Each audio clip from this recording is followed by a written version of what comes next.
alors on pourrait y revenir d'une phrase. Le conflit entre l'Arménie et l'Azerbaïdjan a été réglé parce que l'Arménie était exsangue et qu'on lui a dit c'est ça ou rien. C'est accepter les conditions de l'Azerbaïdjan. Alors, effectivement, si vous trouvez une solution au conflit de cette manière-là, d'ailleurs, rien ne prouve, d'autres conflits que Trump prétend avoir résolus sont en fait des cessez-le-feu à peine améliorés. Mais là, vous voyez tous ces responsables qui ont une bonne mine, réjouis, et qui sourient. Alors on leur a dit levez-vous, comme si c'était les lauréats d'une université. Vous allez recevoir une médaille et vous avez été formidables. Et tous ces gens-là rient, sourient. Vous avez le Vietnam qui était là. On peut se dire, regardez cette histoire du Vietnam. Ce Vietnam qui a fait la guerre aux États-Unis en dénonçant et à juste titre, l'impérialisme américain.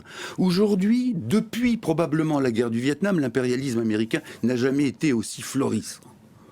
Eh bien, le Vietnam est là. Il sourit. C'est justement le résultat de la démonstration de la force. Oui. Donald Trump, aujourd'hui, c'est dans sa logique, vous êtes avec moi ou vous êtes contre moi. Là, dans toute cette assemblée, effectivement, on les a vus sourire.